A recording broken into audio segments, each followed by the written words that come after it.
إن الحمد لله نحمده ونستعينه ونستغفره ونعوذ بالله من شرور أنفسنا وسيئات أعمالنا من يهده الله فلا مضل له ومن يضلل فلا هادي له وأشهد أن لا إله إلا الله وحده لا شريك له وأشهد أن محمدا عبده ورسوله صلى الله عليه وعلى آله وأصحابه أجمعين. أما بعد. Donc nous sommes toujours dans la série de cours concernant l'explication du livre Thalathatul Usul du Cheikh l'Islam Mohammed ibn Abdul-Wahhab, que l'on lui fasse miséricorde. Donc on a déjà vu dans les cours précédents la parole où l'auteur dit I'lam rahimakallah annahu yajibu alayna ta'allum arba'i masail. Sache qu'Allah te fasse miséricorde qu'il nous est obligatoire d'apprendre 4 principes. Maintenant, il va évoquer le premier principe qui est la science. Donc, al-mas'alatul ula, donc le premier principe, al-ilmu, wa huwa ma'rifatullah, wa ma'rifatu nabiyyihi, wa ma'rifatu dini l'islam bil adilla. Donc, le premier principe est la science, qui est la connaissance d'Allah, la connaissance de son prophète sallallahu alayhi wa sallam et la connaissance de la religion de l'islam avec des preuves. C'est ça le premier principe. Qu'est-ce que la science?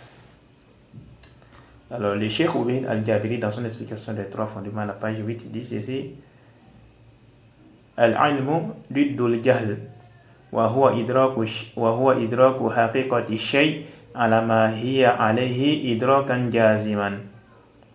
Le Cheikh Ubayd al-Jabiri, qu'Allah lui fasse miséricorde et l'élève en degré au paradis, dit ceci: la science est l'opposé de l'ignorance, et c'est le fait de connaître la réalité d'une chose telle qu'elle est réellement d'une connaissance catégorique. Et on a également vu la parole du Cheikh Fawzan dans le cours précédent quand il a parlé de la science également. Donc le fait de connaître quelque chose dans sa réalité, c'est ça la science. Et la recherche de la science est une obligation. Le prophète nous a dit sallallahu alayhi wa sallam, talabul ilmi faridatun ala kulli muslim. La recherche de la science est une obligation sur tout musulman. Donc c'est obligatoire sur les musulmans de rechercher la science. Et la base, il faut prendre ça comme règle. Dans les tests, quand on parle de la recherche de la science, les livres qui sont venus en ce qui concerne la recherche de la science, il n'est question que de la recherche de la science religieuse. La recherche de la science religieuse, c'est de ça qu'il est question. Et les savants disent qu'il a vu ça. Donc quand le prophète nous dit sallallahu alayhi wa sallam de rechercher la science, que la recherche de la science est une obligation, il n'est question que de la science religieuse. En ce qui concerne la science dans ces mondes, tels que la médecine et autres, ça d'accord, la base, on ne peut pas dire que c'est obligatoire sur les musulmans. Mais ça peut devenir obligatoire par rapport à certaines circonstances. Mais sinon, à la base, les tests qui sont venus en ce qui concerne la recherche de la science, les exhortations, l'incitation à rechercher la science, ça ne concerne que la science religieuse. La science religieuse. C'est de ça qu'il est question. Ok? Et il y a énormément de preuves qui sont venues en ce qui concerne la science, les mérites de la science. On ne peut même pas les dénombrer. C'est trop. C'est trop. Déjà même Allah subhanahu wa ta'ala dit, en ce qui concerne les femmes, il dit innama yakhsha Allah min ibadihi al-ulama. Il dit parmi ses serviteurs, il n'y a que les savants qui les craignent. Pourquoi ils les craignent? À cause de la science qu'ils ont. À cause de la science qu'ils ont concernant Allah subhanahu wa ta'ala. Ça les a poussés à cette crainte-là. Mais malheureusement, quelqu'un qui est ignorant, il ne sait même pas c'est qui Allah. Ni le prophète sallallahu alayhi wa sallam, ni la religion de l'islam. Il aura quelle crainte comment? Il aura la crainte comment? Al-Khashia, comment il aura Al-Khashia? Allah Moussa, donc on doit d'abord chercher la science. C'est ça le plus important. On ne veut pas avec ignorance. On ne fait pas également la dawa avec ignorance. Malheureusement, c'est quelque chose qui est qui est répandu à notre époque, où les gens font la dawa avec ignorance. Allahu musta'an. Donc parmi ces serviteurs, il n'y a que les savants qui les craignent le plus. Allah nous dit également dans la sourate Ali Imran, il est Shahidallahu annahu la ilaha illahu wal malaikatu wa ulul ilm qa'iman bil qist la ilaha illa huwa al azizul hakim. Selon la tradition sans se rapprocher, Allah atteste de même que les anges et les gens de science que nulle divinité ne mérite l'adoration en dehors d'Allah. Mais le mainteneur de la justice, point de divinité qui mérite l'adoration en dehors de lui, le puissant, le sage. Ça c'est le verset 18 de la sourate Ali Imran. Donc, ça fait partie de... Donc, Allah atteste, les anges également, et les gens de science. Et les gens de science attestent qu'il n'y a aucune divinité qui mérite l'adoration en dehors d'Allah. Qui sont ceux qui ont attesté? Allah lui-même, les anges et les gens de science. Ils attestent ça.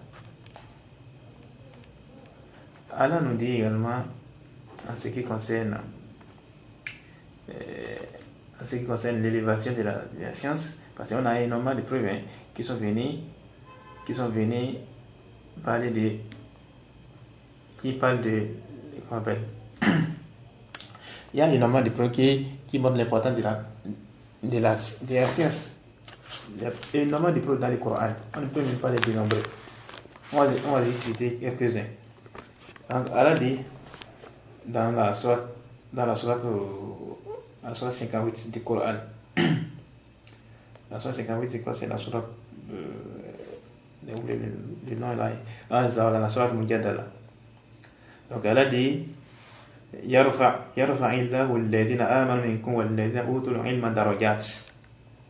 Selon la tradition sans se rapprocher, Allah élève en degré ceux d'entre vous qui ont cru et qui auront reçu les savoirs. La science élève. Il faut regarder. Quand vous êtes dans une contrée et il y a plein d'ignorants, les gens ne maîtrisent pas les ahkam de la religion.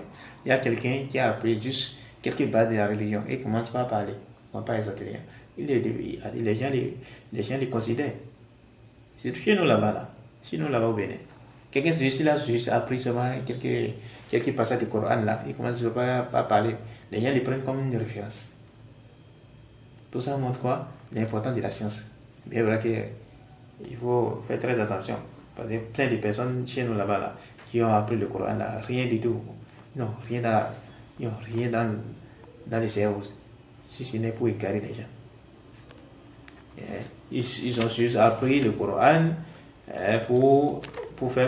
pour la lecture du Coran et pour diriger la prière le plus souvent.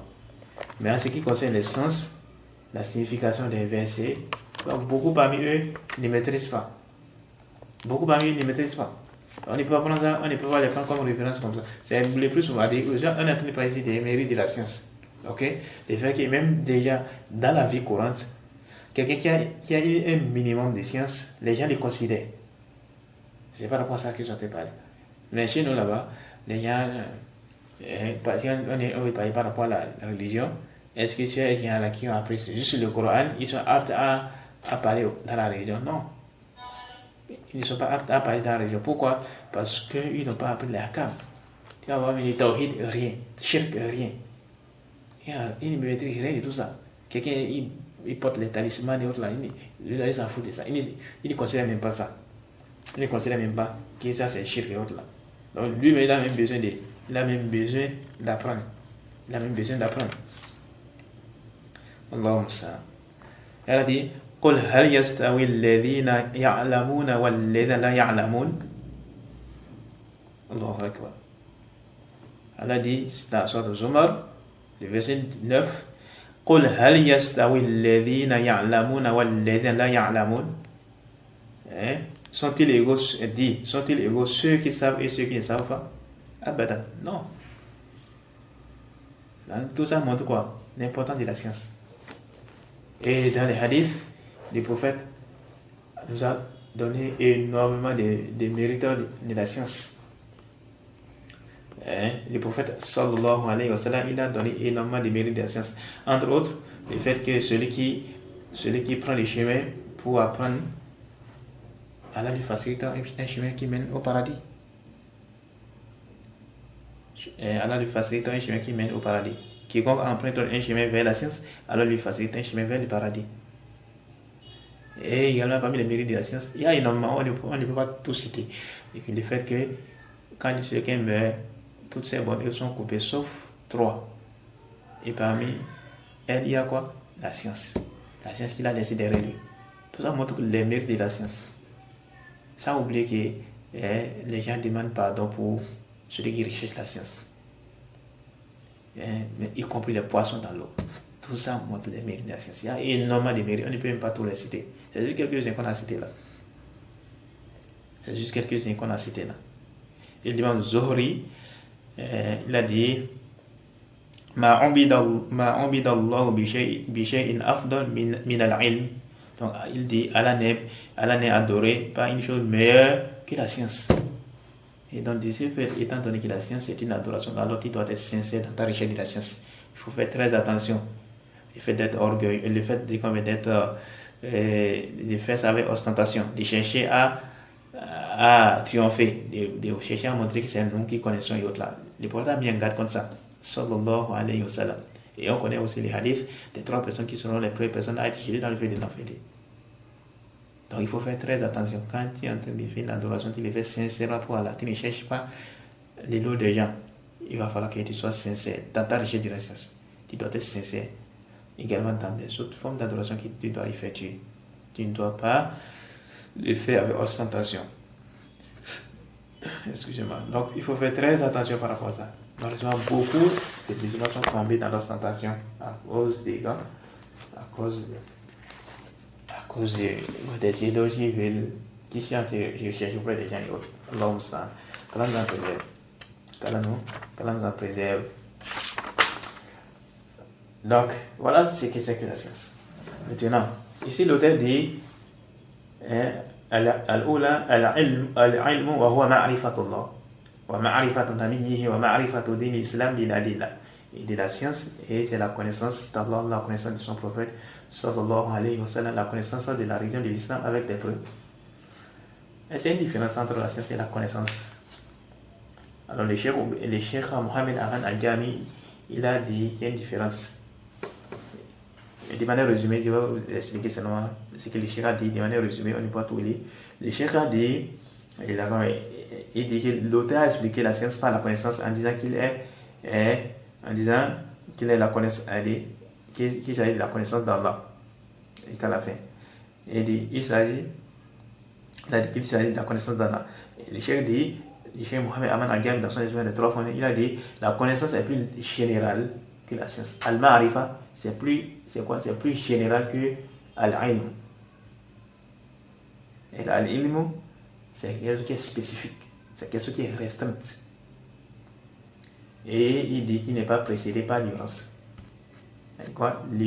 La science n'est pas précédée par l'ignorance, contrairement à Al-Ma'rifa.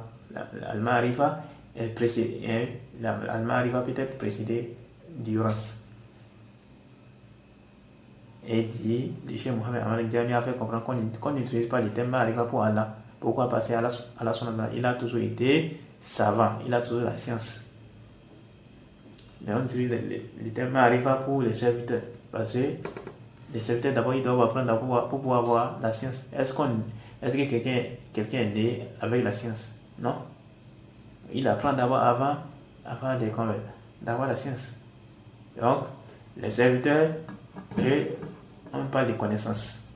Mais en ce qui concerne Allah, en ce qui concerne les droits d'Allah, lui, on parle de quoi? Al-ilm, on ne dit pas al-ma'rifa. Donc la science d'Allah, on ne dit pas al-ma'rifa. Pourquoi? Parce que la science d'Allah, elle est quoi? Elle n'est pas précédée de l'ignorance. Non. La science d'Allah n'est pas précédée de l'ignorance. C'est plutôt la science des créatures la science des créatures qui est précédée de l'ignorance. Mais en ce qui concerne les droits d'Allah, en ce qui concerne Allah, sa science n'est pas précédée de l'ignorance. Allah subhanahu wa ta'ala a toujours été savant. Il a toujours été savant. Donc le Cheikh Mohamed Aman Agam, il a fait cette différence. Il a dit que la science, al-ma'rifa, le terme, la connaissance, ça a un sens plus général que la science. Donc la science est une partie de la connaissance. Maintenant, en ce qui concerne Allah, on dit quoi? En ce qui concerne les droits d'Allah, on parle de science, on ne parle pas de connaissance. En ce qui concerne les créatures, on parle de connaissance. Ok? Maintenant, ici, le Cheikh a dit wa ma'rifatullah. Donc la science dont il est en train de parler ici, il a dit que c'est la connaissance d'Allah. Wa huwa ma'rifatullah wa ma'rifatu nabiyyihi wa ma'rifatu din l'islam bil adilla. Alors qu'est-ce que c'est que la connaissance d'Allah? Et qu'est-ce que la connaissance du prophète sallallahu alayhi wa sallam? Et qu'est-ce que la connaissance de la religion de l'islam? Et c'est quoi les preuves?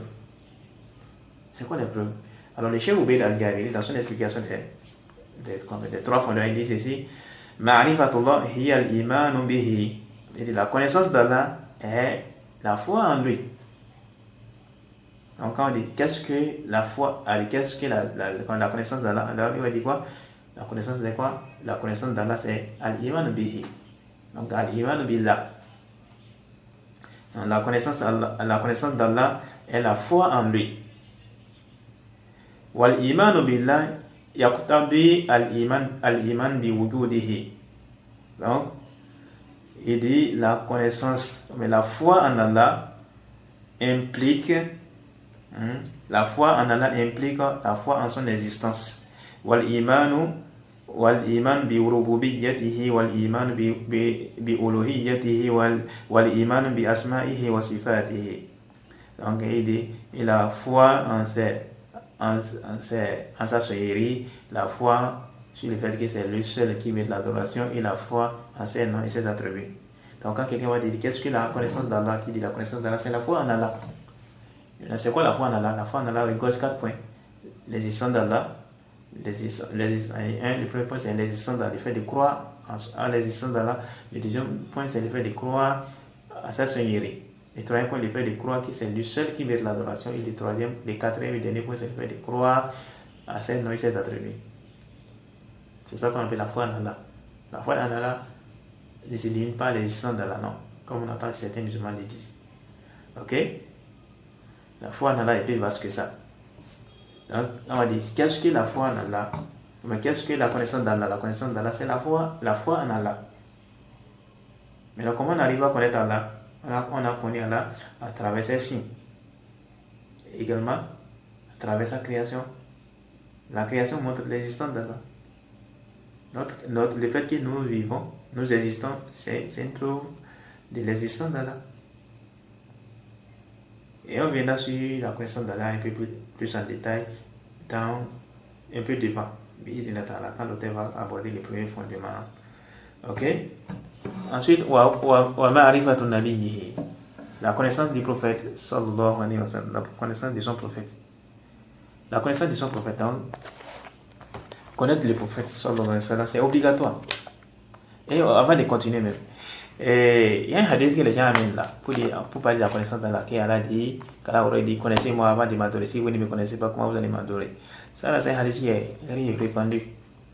Et la première fois que j'ai entendu le hadith là, ça date vraiment, ça fait très longtemps. Ça doit être en 2012, je me souviens plus exactement. Et quand c'est de la part d'Abdelmajid Kassoubia du Congo, c'était lui qui avait amené ça. Et après, les gens qu'on va propager ça. Surtout en 2013, en 2014, les gens ils l'assument, ils ont même mis ça dans les trucs, dans les fiches des jeux de concours là, des jeux de concours islamiques là.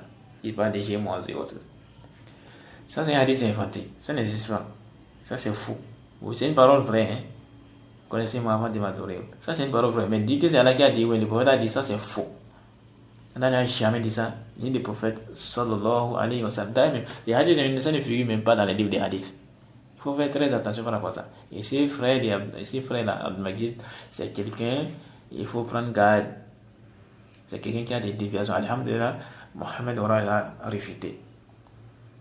Donc, ces hadiths là, qu'il propage, et que certains musulmans propagent, qu'Allah dit, connaissez-moi avant de m'adorer. Connaissez-moi avant de m'adorer. Si vous ne me connaissez pas, comment vous allez m'adorer? Ça, c'est pas un hadith qui est authentique. C'est même inventé. C'est même inventé. Non, ne soyez pas trompés. Ne soyez pas trompés par ça. Ok? Ensuite, maintenant, la connaissance du prophète sallallahu alayhi wa sallam. Alors, qu'est-ce que la connaissance du prophète? Alors, le Cheikh Ibn Uthaymin dit ceci dans son étude des 3 fondements.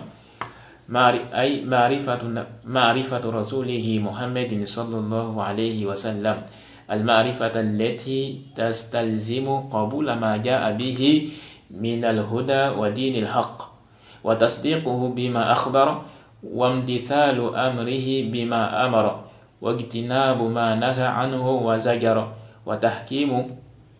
وتحكيم شريعته والرضا بحكمه. C'est-à-dire la connaissance de son messager Mohammed sallallahu alayhi wa sallam d'une façon qui implique nécessairement d'accepter la guidée et la religion de vérité avec laquelle il est venu, de croire en la véracité de ses paroles, de ses propos, et d'obéir à ses ordres et de s'éloigner de ce qu'il a interdit, de ce qu'il a mis en garde, et comme les choses qu'il a interdites, les choses dont il nous a dit de prendre garde. Par exemple, dans les hadiths où le prophète a dit sallallahu alayhi wa sallam de prendre garde aux gens qui suivent les versets équivoques. Les gens également qui commettent des interdits, donc on doit s'écarter de ces gens-là. Donc ce que le prophète sallallahu alayhi wa sallam il a vécu comme message, alors on le suit. Donc ce qu'il a ordonné, on suit, et ce qu'il a interdit, on s'abstient. Ok? Et il dit, on doit juger conformément à sa législation avec laquelle il est venu et d'être satisfait de ces jugements.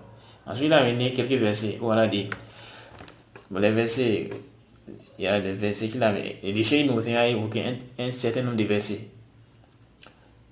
On va citer les versets là. Il dit, قال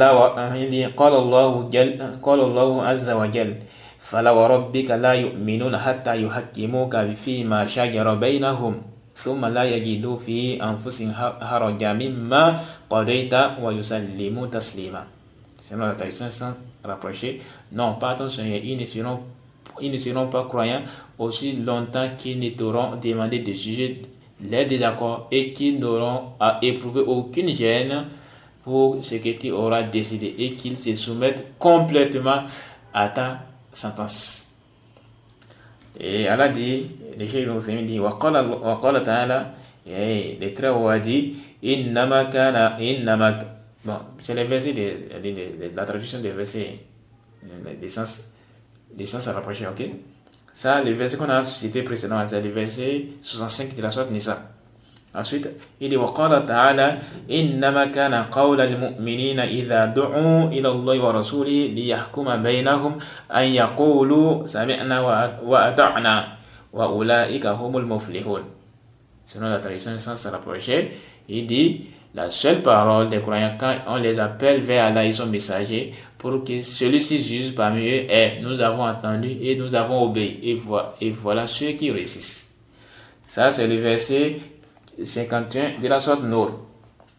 Et malheureusement, nous sommes dans une époque où quand il dit le prophète a dit, sallallahu alayhi wa sallam, les gens, ils vont faire quoi? Non, tel a dit.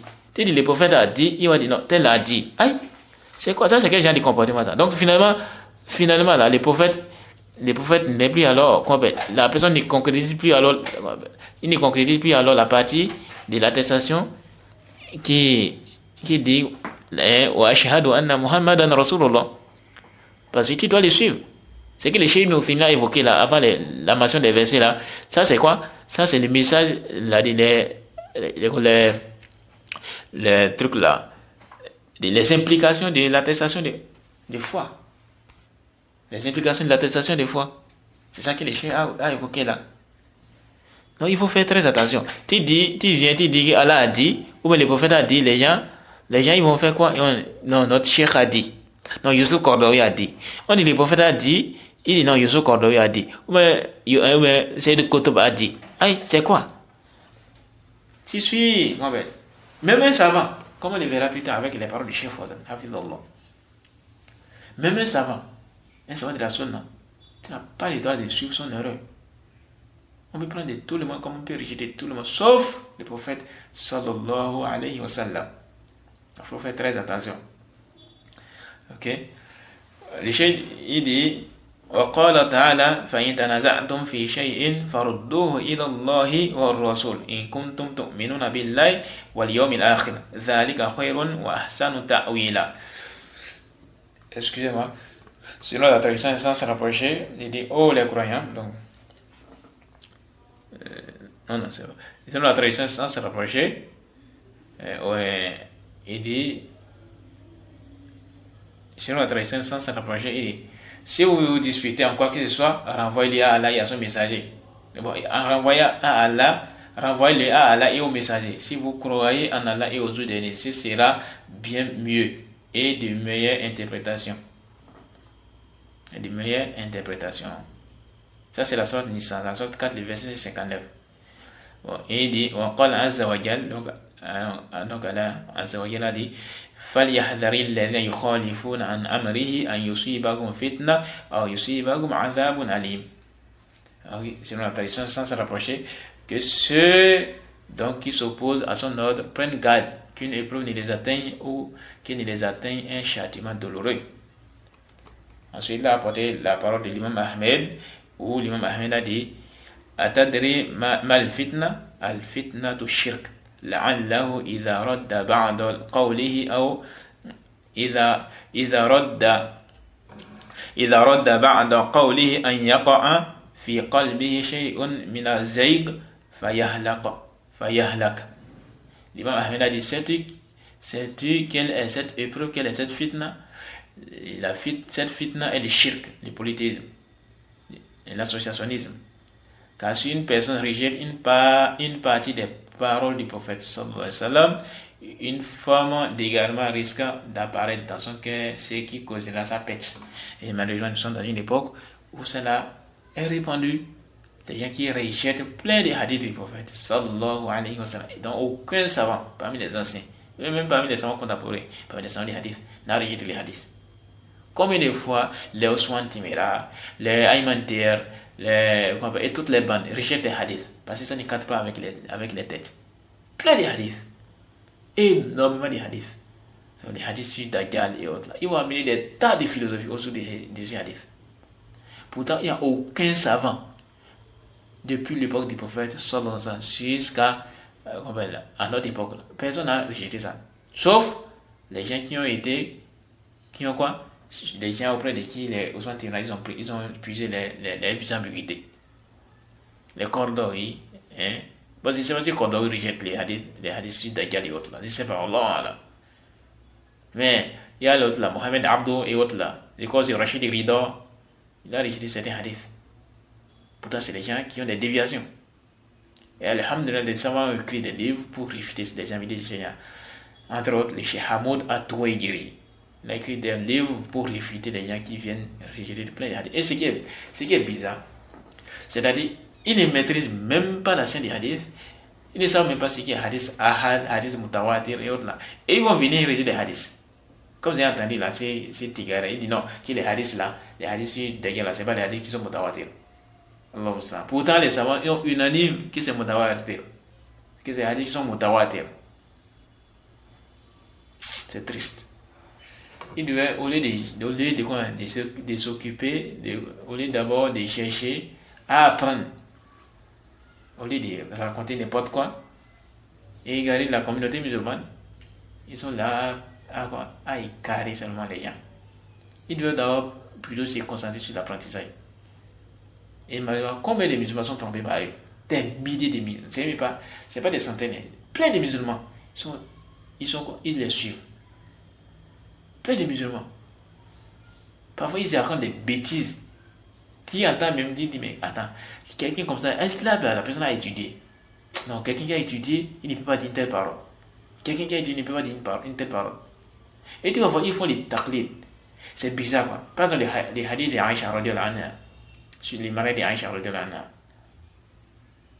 Faut regarder. Et tous, ils vont dire que c'est rapporté. Ce n'est rapporté que par Bukhari. Ce n'est rapporté qu'à Bukhari. Alors que ça, c'est fou. Il n'y a pas que Bukhari qui a rapporté ça. L'imam Bukhari a rapporté ça. L'imam Muslim a rapporté ça. L'imam Ibn Majah a rapporté ça. L'imam Nasai a rapporté ça. Plein de savants, l'imam Ahmed, c'est-à-dire plein de savants. Tu reviens dans les hadiths, dans les livres de hadiths, tu vas trouver ça énormément. Même dans les livres de Sira, tu vas trouver ça énormément. Mais tu écoutes ces gens-là, ils vont dire qu'il n'y a que Buhari qui a rapporté ça. Donc ça montre l'ignorance. Tu veux traiter un sujet, donc tu dois faire énormément de recherches pour approfondir ta connaissance sur ce sujet. Mais ils font les tacler. Et ils viennent maintenant sur la télévision et autres là. Ils ne croient pas faire passer pour quelqu'un qui mettait comme Ousmane Petit Mera. Il raconte des bêtises. Énormément de bêtises. Et quelqu'un qui a un minimum de science, il écoute, il a dit, mais lui là, il raconte des bêtises. Mais vous regardez, Ayman Ter. Mais les gens sont trompés. Par sa manière de parler, son éloquence. Alors que tout ce qu'il dit, c'est n'importe quoi. Il raconte vraiment de n'importe quoi. C'est triste. Ne soyez pas trompés. Revenez vers les savants de la sunna. Quelqu'un va passer toute sa vie en train d'écouter ces gens-là, il va rien gagner comme bénéfice. Au contraire, même, il va s'enfoncer dans un égarement évident. Combien de personnes sont revenues sur la vérité? Tu vas seulement écouter seulement les Ayman Ter, les Rachid Agueil, les Bousseina et autres. Il ne va rien gagner. Tawhid, rien. Shirk, rien. Pourquoi? Parce qu'eux-mêmes, ils ont un problème. Il faut se réveiller. Ne soyez pas trompés par l'effectif. L'effectif n'est pas une preuve que la personne est sur la vérité. Il y aura les jours derniers des prophètes qui vont venir et il y a un prophète qui vient là, il n'y a personne derrière lui. Il y a un prophète qui vient là avec une personne, un prophète qui vient là avec 10 personnes. Tout c'est plus que ça, d'autres c'est moins que ça. Mais est-ce que ça veut dire que le prophète là, le prophète qui vient là, il n'y a personne derrière lui? Ça veut dire qu'il était sur le faux. Le prophète Moussa, le prophète Noé. Combien de personnes l'avaient suivi? Très peu de personnes l'avaient suivi. Est-ce que ça veut dire qu'il était sur le faux? Non. Il faut faire très attention. La balance, c'est quoi? C'est le Kitab wa Sunna, avec la compréhension des purs prédécesseurs. Et non la quantité de personnes, ou bien le nombre de personnes qui te suivent. Déjà, mais Allah a toujours blâmé la quantité de personnes.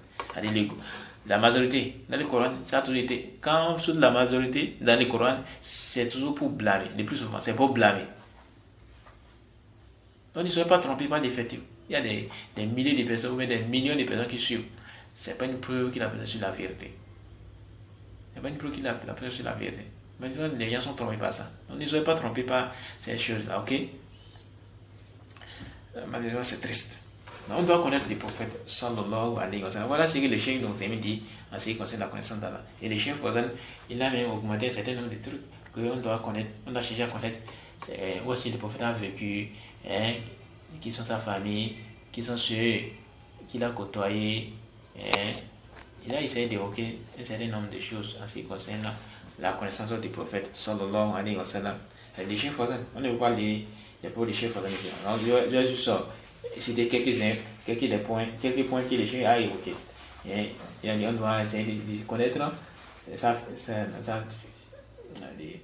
sa généalogie, la région où il a vécu, qu'est-ce qu'il a mis comme message, comment la révélation a débuté, comment il faisait la dawa, que ce soit la Mecque et à Médine. On doit chercher à connaître sa vie, sa biographie. Tout ça rentre dans la connaissance du prophète sallallahu alayhi wa sallam. Et ce point-là également viendra au troisième fondement, c'est le troisième fondement qui est quoi? La connaissance du prophète sallallahu alayhi wa sallam. Donc on ne doit pas être négligent vis-à-vis de l'apprentissage de qui est le prophète. Et le prophète connaît à travers l'étude de sa biographie en détail. Malheureusement, beaucoup de personnes ne connaissent même pas le prophète sallallahu alayhi wa sallam. D'autres, ils le connaissent à travers des récits inventés. Ils sont endormis debout. Allah musta'an. C'est triste. Ensuite, il a parlé quoi? Wa ma'rifatu din l'islam bil adilla. Et la connaissance de la religion de l'islam avec des preuves. Alors, il faut savoir que l'islam, comme les savants le définissent, c'est quoi? Wa huwa al-istislamu lillahi bit-tawhid wal-inqiyadu lahu bit-ta'a wa bara'atu min ash-shirk wa ahlihi.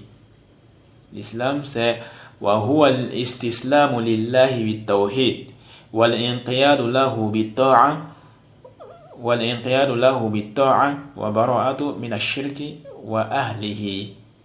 Donc l'islam est la soumission à Allah par le tawhid, l'assujettissement à lui par l'obéissance et le désaveu vis-à-vis du shirk et de ses adeptes.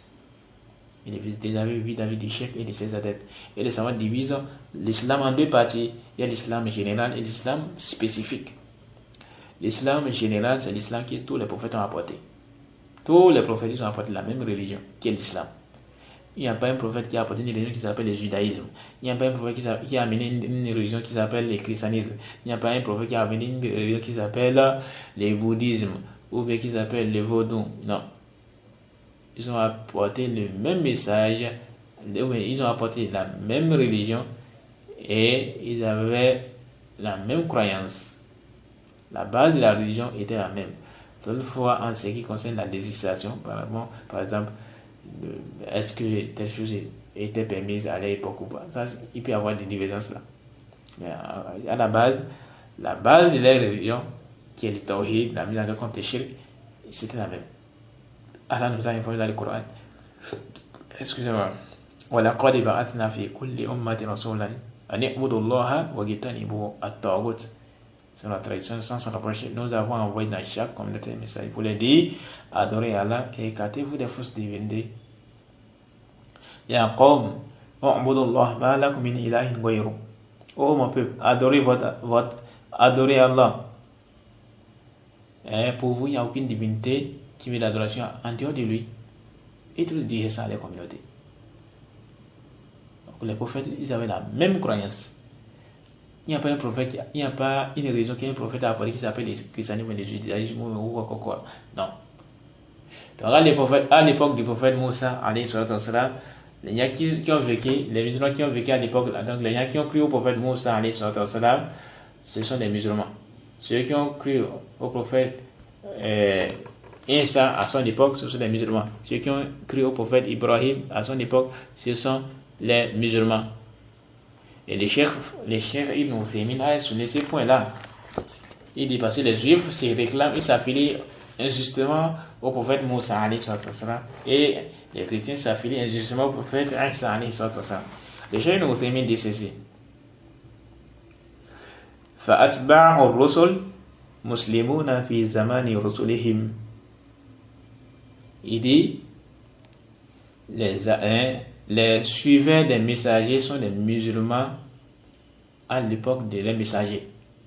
Donc à l'époque des messagers, Nuh alayhi salam, ceux qui ont cru en lui, ceux qui l'ont suivi étaient des musulmans. Pareillement pour les cas du prophète Isa, de même le prophète Moussa, de même le prophète Zachariah, de même le prophète Yusuf, de même le prophète Yunus, de même le prophète Ishaq, Ismaïl et tous, sans aucune exception. Tous ceux qui ont cru en eux, ils les ont suivis, étaient des musulmans. Donc quand le prophète nous dit sallallahu alayhi wa sallam, la yadkhulul jannata illa nafsin muslima, ne rentre au paradis qu'une âme musulmane, il faut comprendre qu'il s'agit de quoi? C'est pas juste les musulmans de l'époque du prophète sallallahu alayhi wa sallam.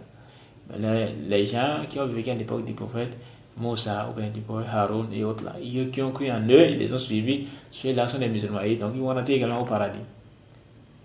Ils vont rentrer aussi au paradis. Tous les compagnons des prophètes étaient des musulmans. Les compagnons qui ont cru en eux, ils les ont suivis jusqu'à ce qu'ils sont morts sur la croyance qui est le prophète ou bien les messagers appelés Khalas, c'est un musulman et ils rentrent au paradis. Ok? Il y a certains musulmans qui s'embrouillent, malheureusement. Et les cheikh Ibn Uthaymin dit ceci. فَالْيَهُودُ مُسْلِمُونَ فِي زَمَنِ مُوسَى صلى الله عليه وسلم. Il dit les Yahoud, donc les Juifs, étaient des musulmans à l'époque de Moussa. وَالنَّصَارَ مُسْلِمُونَ فِي زَمَنِ عِيسَى. Et les chrétiens étaient des musulmans à l'époque du prophète Isa. C'est-à-dire les gens qui ont suivi Isa à l'époque étaient des musulmans. Les gens qui ont suivi Moussa à l'époque étaient des musulmans. Par contre, il a dit quoi? وَأَمَّا حِينَ بُعِثَ النَّبِيُّ مُحَمَّدٌ صَلَّى اللَّهُ عَلَيْهِ وَسَلَّمَ فَكَفَرُوا بِهِ فَلَيْسُوا بِمُسْلِمِينَ. Ce que les Cheikh nous a évoqué, c'est important. Il dit, mais depuis que le prophète Mohammed sallallahu alayhi wa sallam a été envoyé, ceux qui n'ont pas cru en lui ne sont pas des musulmans. Ne sont pas des musulmans. Et il a dit, وَهَذَا الدِّينُ الْإِسْلَامِيُّ هُوَ الدِّينُ الْمَقْبُولُ عِنْدَ اللَّهِ النَّافِعُ لِصَاحِبِهِ. Il dit, l'islam est la seule religion acceptée par Allah et c'est la seule qui soit bénéfique pour l'individu. Il a mis un verset où il a dit Inna ad-dina 'inda Allahi l'islam. En vérité, la religion acceptée auprès d'Allah est l'islam. Ça, c'est le verset 19 de la sourate Al-Imran, selon la tradition sans se rapprocher. Et là, également, cité l'autre verset, là, le verset 85 de la sourate Al-Imran, où Allah dit وَمَنْ يَبْتَغِي غَيْرَ الْإِسْلَامِ دِينًا فَلَنْ يُقْبَلَ مِنْهُ وَهُوَ فِي الْآخِرَةِ مِنَ الْخَاسِرِينَ. Et quiconque désire une religion autre que l'islam ne sera point agréé, et il sera dans l'au-delà parmi les perdants.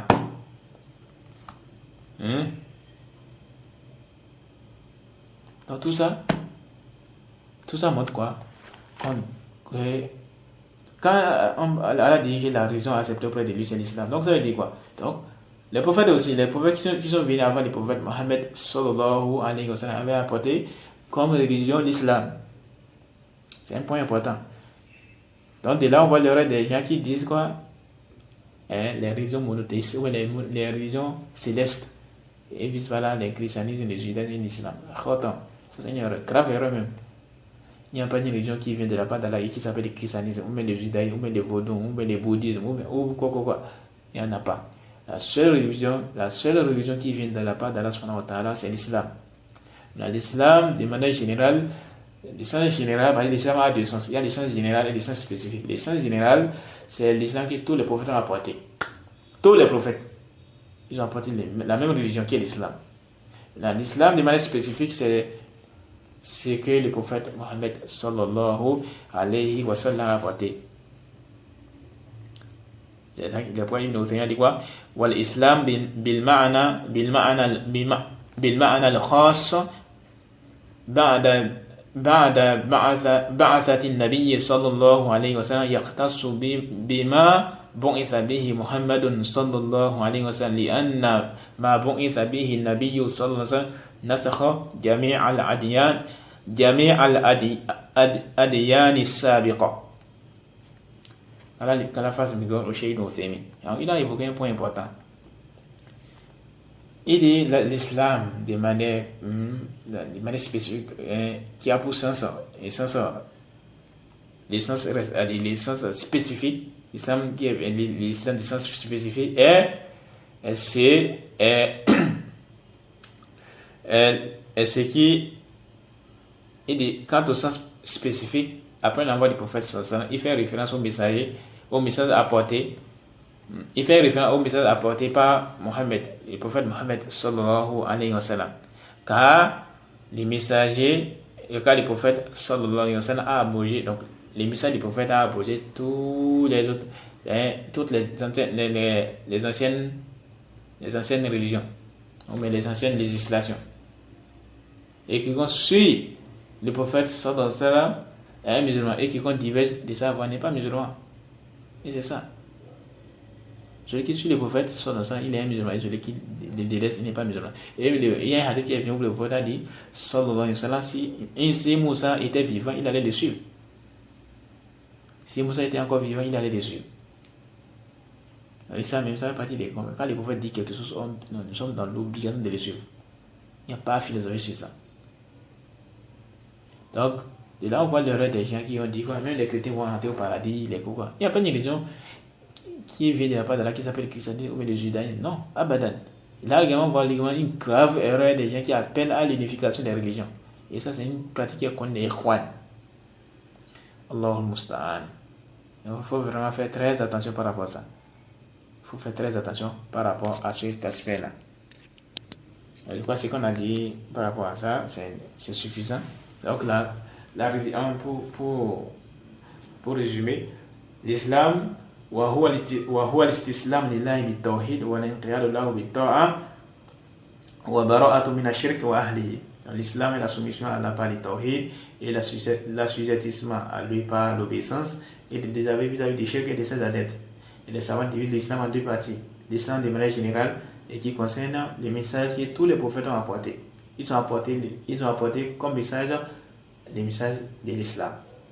Ils avaient la même religion.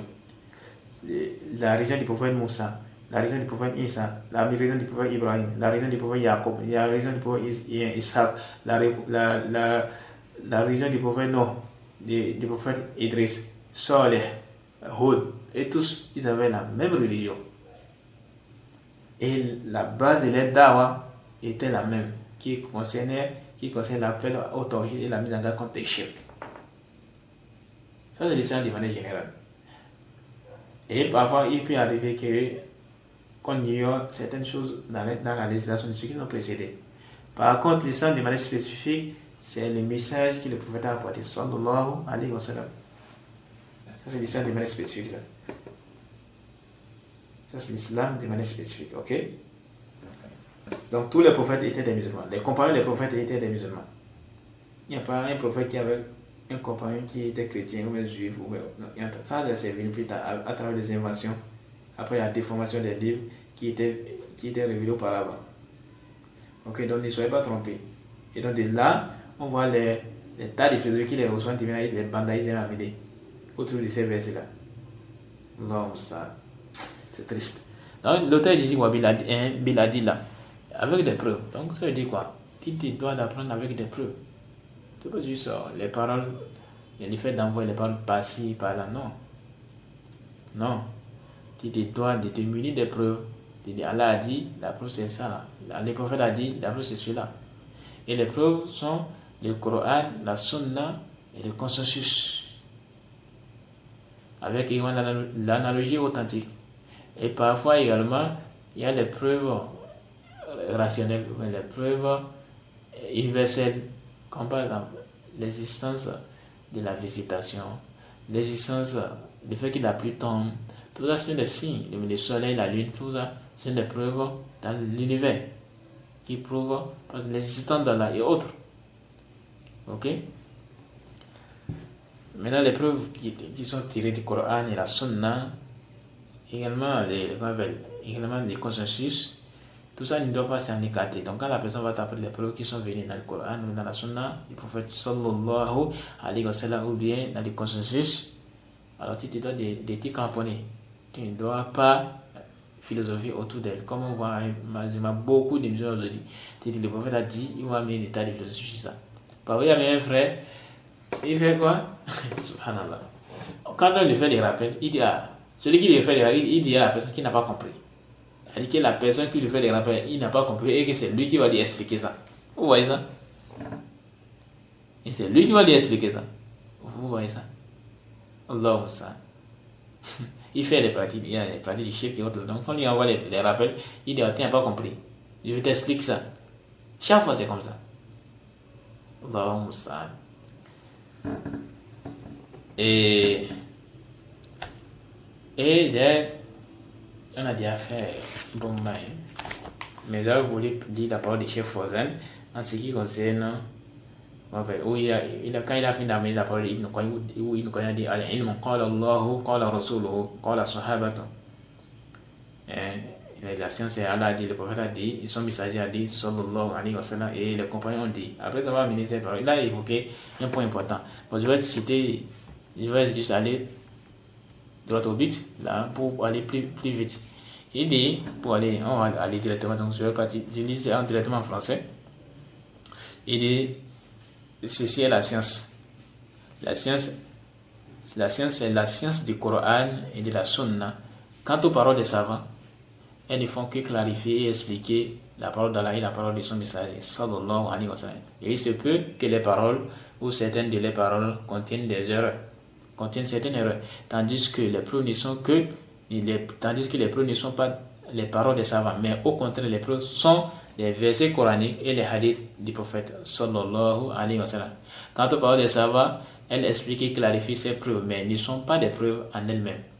C'est un point important. Ce que le Cheikh Fawzan a dit, c'est Hafizullah. Malheureusement, quand tu vas voir quelqu'un il va venir parler d'un savant, il va t'obliger à prendre cette parole-là. Il va t'obliger à prendre cette parole-là. Parfois, il y a certains qui font le suivi avec. Tel savant a dit que ça finit, on ne doit plus contredire. Alors que non. Il se peut que ce savant-là se trompe. Parfois, il n'y a même pas de preuve sur ça. C'est triste. Et on est dans une époque où le fanatisme s'est propagé. Un peu partout. Même dans les rangs des gens de la sunna. Il va falloir que les frères se réveillent sur ça. Les savants peuvent se tromper. Un savant peut se tromper. Même s'il est question de consensus. Un savant peut venir pour dire qu'il y a consensus. Et quelqu'un vient dire qu'il n'y a pas de consensus. Voilà, il y a telle personne, il y a personne, il y a telle personne, il y a telle personne, il y a bien contredit. Allah Moussa. Surtout même, avec un autre époque, il y a trop les fanatiques de Cheikh Fawzan. Cheikh Fawzan a dit, regarde là, c'est fini. Toi, tu es un peu plus venu contredire. Et il y a un autre comportement. Quand toi, tu viens, tu dis, ce que le Cheikh a dit là, c'est pas la vie, moi je vois qu'il a dit là n'est pas juste. La vie qui est juste plutôt, c'est la vie qui dit telle chose. On va dire qu'il est en train de contredire les grands savants. Tu es en train de contredire les grands savants. Tu es en train de contredire les grands savants. Ah bon? Ok. Les savants qui ont aussi pris la vie contraire là. Tu n'es pas en train de les contredire aussi. Tu n'es pas en train de les contredire aussi. Allahu Musta'an. La parole d'un savant n'est pas une preuve. Le savant peut se tromper. Il peut trouver juste comme il peut se tromper. Et l'imam Malik disait, on peut prendre de tout le monde et on peut rejeter de tout le monde. C'est une parole qui est quoi? Qui est apprenant. C'est une parole à prendre en considération. Ne soyons pas trompés. Non, le Cheikh Fawzan dit. Non, le Cheikh Fawzan dit. Les gens du secte, c'est les Haddadi. Non, le Cheikh Fawzan dit. Les Laginat Daima dit. Les Laginat Daima dit. L'obstan. La parole d'un savant n'est pas une preuve. La preuve se trouve à quel niveau? Au niveau des versets du Coran ou bien les hadiths du prophète sallallahu alayhi wa sallam. Donc ne soyons pas trompés. Tel savant dit, tel savant dit. On ne fait pas opposition entre la parole des savants et la parole du prophète sallallahu alayhi wa sallam. Le savant, il peut se tromper. Et quand il se trompe, il est quoi? Il est récompensé. Il est récompensé. Bien sûr, il a fait des efforts pour pouvoir parvenir à la vérité, mais il s'est trompé. Il est récompensé. Toi, par contre, toi qui es suivi dans son erreur, il se peut que tu aies des péchés. Il se peut que tu aies des péchés par rapport à ça. Donc, il faut faire très attention par rapport à ça. Ok? Les savants peuvent se tromper. Et les chefs ont dit, et les chefs ont dit que ça là, c'était le premier principe, et la base. Et les chefs ont commencé par cela, car c'est la base, et il faut commencer à ce qui concerne la croyance, et les bases dans l'apprentissage, il faudrait commencer par ça, la prédication, il faut commencer par ces fondements, car c'est la base. Donc, ce que les chefs ont dit ici, c'est une bonne parole. C'est une bonne parole. Les preuves se trouvent dans les ayatul Qur'aniyya et également les ahadiths an-nabawiyya, comme les chefs a dit. Donc il faut vraiment qu'on se réveille. Ne soyons pas trompés. Tel savant dit, tel savant dit. La parole d'un savant n'est pas une preuve. La parole d'un savant n'est pas une preuve. Donc on s'arrête ici. On va continuer avec la suite prochainement. Subhanaka Allahumma wa bihamdika ashhadu an la ilaha illa anta astaghfiruka wa atubu ilayk.